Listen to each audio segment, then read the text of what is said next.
Hi friends, welcome back to another episode of Generation Films. My name is Alan. Death is a scary thing. We've all thought about it at least once or twice in our lives. Maybe someone close to you has just died. Or maybe you just realized learning how to ride a motorcycle in the Himalayas just isn't a good idea. Whatever it is, when you walk in the shadow of death's cold embrace, you can't help but think about your own eventual end. Unless you're a psychopath and you think that you can and will live forever. For those of us who don't want to shove humans into vacuum tubes and shoot them out at the speed of sound, the end is terrifying, but every now and then we hear a story or see a film in which an individual dies and we think to ourselves, well, were I to go, which I don't want to, but were I to go, I wouldn't mind going like that. Which is why today we've listed our top 4 film deaths we actually wouldn't mind having. What is America? America is a land of opportunity. It's a place where foreigners come and bring their culture and at the same time adopt the American values of freedom, guns, football, and country music. And then once they become American, they get the God-given right to rag on new immigrants. It's kind of like a rite of passage. My parents went through it. British Ben is going through it right now. I make fun of him all the time. But all joking aside, there's nothing that brings more tears to my eyes than seeing a foreigner express his love for America.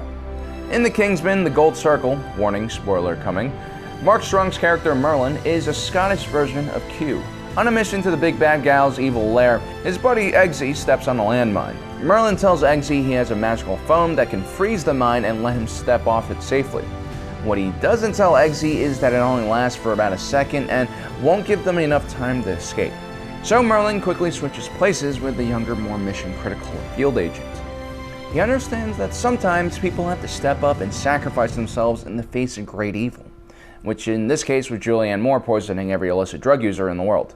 But not only did Merlin step on a landmine, but he stepped on the enemies of America. And what was waiting beneath his foot wasn't just a bomb, but an explosion of heartland values.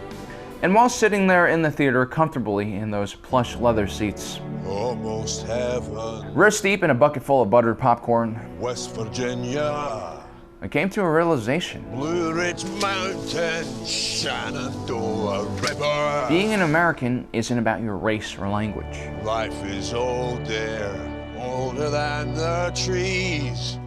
It's not even about what country you were born in. Being an American is a state of mind. Country roads, take me home to the It's about a Scotsman who is the antithesis of your stereotypical American, belting out John Denver accompanied by bagpipes while standing on top of high-powered explosives. country roads, take me home. I don't work for immigration services, but that is the most fucking flag-waving, eagle-riding, V8 revving, apple pie baking, disease blanket throwing American thing I've seen in a damn long time. Country road. Godspeed, Merlin. Godspeed, America.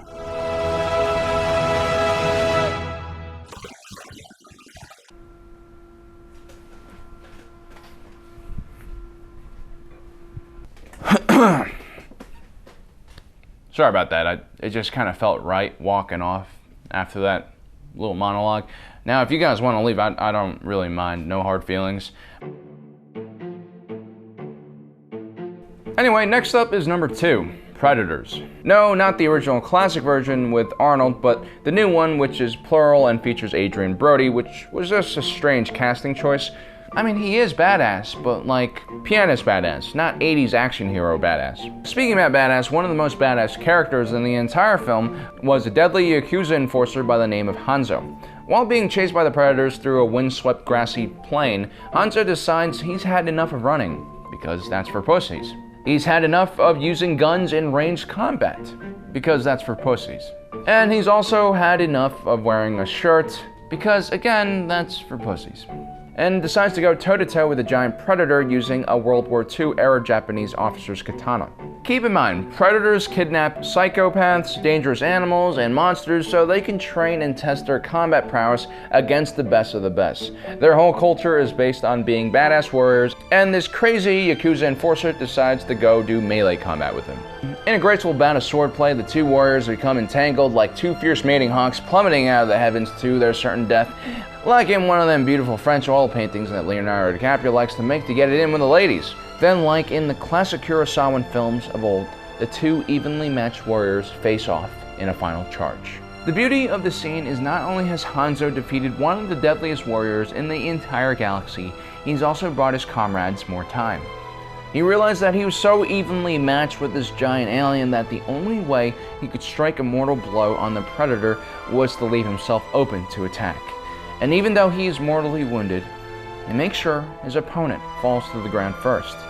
Because that means this battle didn't end in a draw. He won.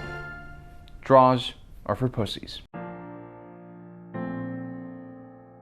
The classic saying goes, women. You can't live with them and you can't live without them. Let's be honest, it's kind of true. The day man finally understands why women act the way they do is the day that Harvey Weinstein invites Kate Upton into his room without getting naked and emotional about the fact that no one loves him anymore because he hasn't distributed a good movie since the Django Unchained. But the truth is, women, they keep us men from doing stupid things like building a giant AT-AT walker on our front lawn. Does it look cool? Yes. Are all the men in the neighborhood envious of you? Yes. But has your property value just dropped about 50%? Probably also yes. Women, despite all the mysteriously agonizing things they do, make our quality of life marginally better. Seriously, look it up. Men in relationships just live longer. Which probably means they suffer more. But I'd argue that every man in a happy relationship would want to say goodbye to his lady right before he kills his arch enemy who has injected him with a drug that will cause his heart to stop the second he runs out of adrenaline, so he needs to constantly do awesome things like stand on a motorcycle butt naked and ram it into a cafe. In case you're wondering, the film I'm talking about is called Crank, and this scene is actually the slowest one in the entire film. Our hero, Chev Chelios, aka Jason Statham, is making one last call to his girlfriend Eve, who pretty much is the most perfect woman ever created, if God was a bunch of frat boys with a box full of Crayola crayons. I wish I'd taken more time to stop and smell the roses, so to speak. Well, I guess it's too late for that now. You're the greatest, baby. Good job, Chev. That's called having your priorities sorted before you check out. Contrary to popular belief, being a sniper is extremely deadly. Sure, you might be engaging most targets from at least a few hundred meters out, but the thing is, you're often left alone with just your convictions and whatever god you choose to pray to. And a lot of times, you're the one instigating the firefight, so all the attention focuses on you once you break the silence and fire. And if your enemy is good enough to have spotted you, you better haul ass because they're going to send mortars down on your position. It's not an easy job, but Private Daniel Jackson understood this in Saving Private Ryan. In one scene, he holds a crucial defensive position that has almost a 360 view of the entire battlefield. He can see everyone, and everyone can see him. Instead of bailing out after getting a few kills to preserve his awesome kill-to-death ratio, Jackson holds his position because those were his orders. He's a professional soldier, a man born during the midst of the Great Depression, with steel in his veins and a foe so great and evil that he threatens to engulf the entire world in his hatred. Which is why Private Jackson continues firing even as a tank begins adjusting its turret to his position. Sure, he knows that his Springfield rifle's .30 caliber cartridge doesn't have the power to penetrate a couple inches of frontal tank armor. Sure, he knows he's about to die saving what I can only describe as a walking sack of dog feces. But he does it anyway. Fucking get out! I really love this scene because it's a quality that's not really found in large quantities in young people today. Sure, millennials and post-millennials are amongst the most educated and talented generations in history, but they're much less likely to die for their beliefs, let alone their country. Which means less war, but also less heroes. Well guys, that just leaves me with one last thing to say to you.